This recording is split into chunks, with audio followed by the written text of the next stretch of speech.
안녕하세요 여러분, 베이핏입니다. 오늘은 제가 어떻게 20살이라는 조금 어린 나이에 3대 600이라는 기록을 1년 안에 달성하고 또 이런 금비대를 이루게 됐는지 여러분들께 그 방법에 대해서 소개해 드리려고 이렇게 영상을 켰습니다. 처음으로 제가 운동을 시작하게 된 동기에 대해서 말씀드리려고 하는데, 사실 제가 유학 생활을 이제 미국에서 했었는데 가서 음식이 바뀌고 그런 과정을 거치다 보니까 제가 많이 배도 나오고 100kg 가까이 그냥 살이 쪘어요. 그러다 보니까 제가 거울을 보니까 제 모습이 너무 싫더라고요. 그래서 변화해야겠다, 이제 바뀌어야겠다, 다이어트 해야겠다 이렇게 결심을 내렸습니다. 그래서 저는 운동을 시작하게 됐고요.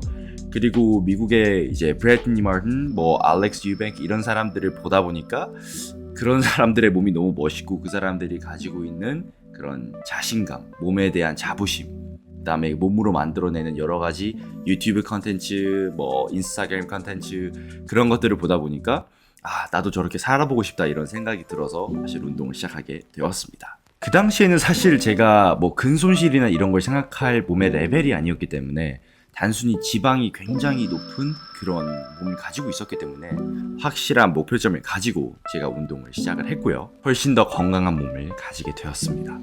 이렇게 저랑 비슷한 10대 여러분들이나 다양한 동기로 몸을 바꾸고 싶은 여러분들을 위해서 부족하지만 제가 어떻게 몸을 바꿨고 어떠한 생각을 가지고 운동을 해나갔는지 여러분들께 알려드리기 위해서 이렇게 영상을 켰습니다. 함께 가시죠. 첫 번째, 유산소 운동과 결합한 웨이트입니다. 여러분들 유산소 운동을 하면 살이 빠진다 이런 말씀 들어보셨죠? 저도 그렇게 들어서 유산소 운동을 시작했습니다. 저희 그때 집에서 헬스장까지 거리가 약 한 2km 정도 됐었는데 그 2km를 뛰어가야겠다 라고 생각을 했습니다. 그래서 처음에는 걷고 뛰고를 반복하다가 나중에는 이게 목표가 생기더라고요. 내가 여기까지밖에 못 뛰었는데 이제는 저 횡단보도까지는 뛰어봐야겠다. 그렇게 차츰차츰 목표들을 만들어가고 나아가다 보니까 체크 포인트들을 만들게 되더라고요. 내가 800m 구간까지는 뛰고 100m 정도 쉬고 다시 800m를 뛰고 그러한 패턴을 가지게 되고 나중에는 기록 단축을 해보자 해서 타이머로 재서 기록도 단축해보고 그런 시간들을 보냈습니다. 비가 오는 날이나 그럴 때는 트레드밀, 러닝머신 이용해서 목표를 설정해서 기록을 재고 그런 식으로 유산소를 무조건 웨이트 전에 저는 해주는 편이었고요. 이 유산소 운동을 카디오라고 부르거든요. 그게 이제 심폐근력, 많은 유산소 운동을 할수록 심장 근육이 발달된다. 그렇기 때문에 카디오라고 불리는데 단순히 유산소 하면서 그냥 헉헉대면서 힘든 게 아니라 나중에 웨이트와 결합했을 때 이 심폐지구력이 버텨주기 때문에 10세트 할 수 있었는데 12세트, 15세트도 할 수 있는 그런 능력을 주는 게 바로 유산소 운동입니다. 또 유산소 운동을 웨이트 전에 하다 보니까 몸이 달구어져 있죠.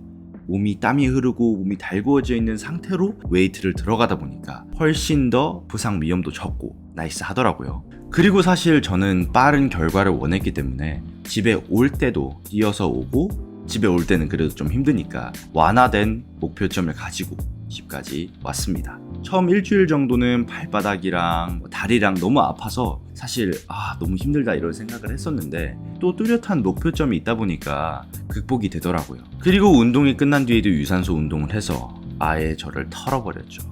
그리고 집에 와서 단백질 쉐이크, 탄수화물 조금 이렇게 해서 음식을 먹고 바로 잤습니다. 그리고 제가 유산소 운동과 결합한 웨이트하기라고 말씀드렸는데 10대를 대상으로 유산소 운동과 웨이트를 결합한 운동에 대한 논문이 있었는데요. 그 논문에서 유산소와 웨이트를 결합한 운동을 했을 때 훨씬 더 빠르게 체지방이 감소하고 근육량이 늘었다라는 결과가 나왔습니다. 그러기에 유산소 그리고 웨이트 함께 하시기를 추천드립니다. 그리고 두 번째, 뚜렷한 운동 목적을 가져라입니다. 제가 생각했을 때 가장 중요한 것은 뚜렷한 운동 목적을 가지는 것입니다. 제가 알려드릴 3개 중에 가장 중요한 것은 뚜렷한 운동 목적을 가지는 것입니다. 사실 단순하게 건강해지니까 라는 이유로 체육관을 끊으시는 게 아니라 자신이 사이즈가 작다면 난 커지고 싶다. 그럼 커지려면 어떠한 운동을 해야지? 라는 순서로 운동을 접근하시길 바랍니다. 자신이 비만이라면 내가 어떻게 해야 살이 빠지고 어떠한 운동 방법을 사용해야 살이 빠지는지 그것에 대해서 명확하게 알아내시는 게 굉장히 중요합니다.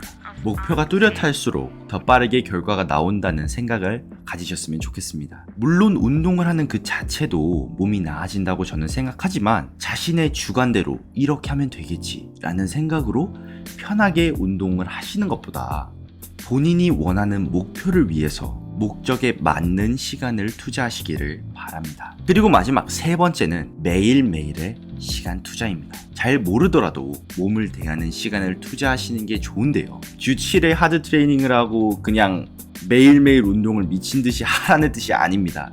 저 같은 경우에는 운동을 제 스스로에 대한 도전, 나의 변화, 그리고 삶이라고 생각을 하기 때문에 제가 하드 트레이닝을 주 4, 5회 정도 한다면 나머지 이틀을 회복에 방해되지 않는 선에서 일정 시간, 몸에 집중하는 시간을 보내주는 거죠.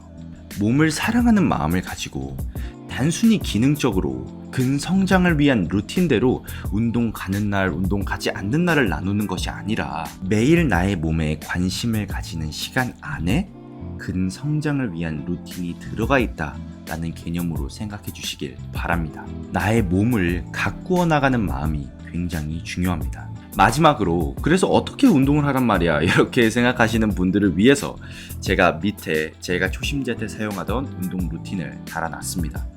여러분들께서 참고하셔서 매일매일 운동하시는 습관 기르시기를 추천드립니다. 이 루틴을 자세하게 설명하는 영상도 업로드할 예정이니까 모르시는 분들은 그 영상도 참고해 주시길 바라겠습니다.